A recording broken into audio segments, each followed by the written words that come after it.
भैया हम प्रेम सिंह बेदर्दी आदरणीय बड़े भैया पवन सिंह जी से निवेदन करतनी कि ज्योति भाभी के नाम लेके सारा दुनिया आपके बदनाम कर रहल बा। आपसे निवेदन बा कि ये मामला के जल्द से जल्द सुलझा दी।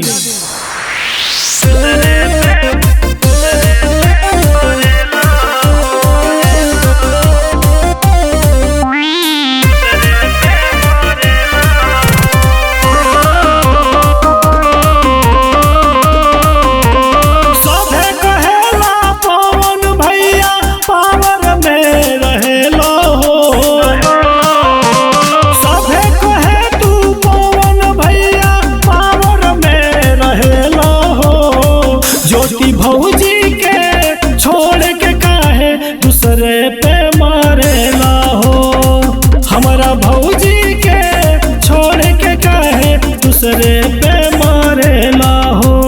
काज कुंवारी अंजलि जैसन लड़की के छेड़ेला हो,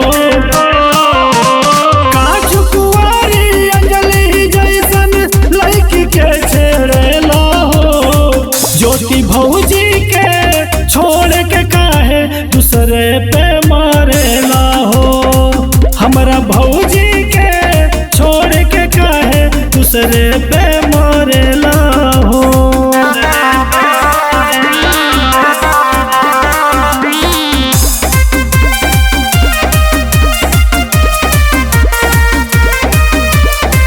ज्योति भौजी जैसे केहू बाना ब्यूटीफुल हो, अक्षरा रीना नीलम के तू कब जइबा भूल हो। हाँ ज्योति भौजी जैसे केहू बाना ब्यूटीफुल हो, अक्षरा रीना नीलम के तू कबल जइबा भूल हो। गायक लोग के नमवा बदनाम काहे करेला हो, सिंगर लोग के नमवा बदनाम काहे करेला हो। ज्योति भौजी के छोड़ के काहे लड़किन पे मारेला हो, हमारा भौजी के छोड़ के काहे दूसरे पे मारेला हो।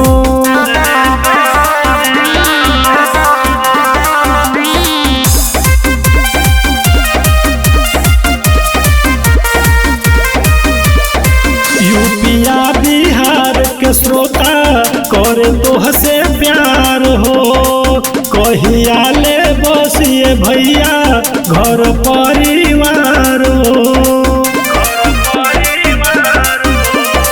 यूपिया बिहार के श्रोता करे तोह से प्यार हो, कहिया ले बसी तोहार घर परिवार हो।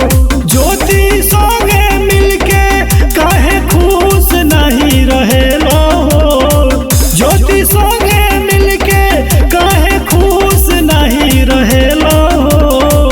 ज्योति भौजी के छोड़ के काहे लड़किन पे मारेला हो, हमारा भौजी के छोड़ के काहे दूसरे पे मारेला हो।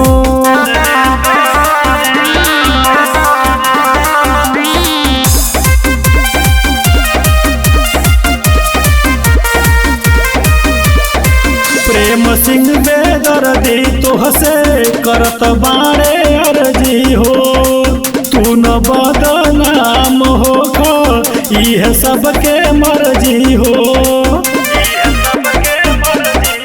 हाँ प्रेम सिंह बेदर्दी तोह से करत बारे अर्जी हो, तू न बदनाम हो यह सबके मर्जी हो। अपना वंश के बारे में तू कबहू ना सोचेला हो, अपना बेटा के बारे में तू कबहू ना सोचेला हो। ज्योति भौजी के छोड़ के काहे लड़किन पे मारेला हो, हमारा भौजी के छोड़ के काहे दूसरे पे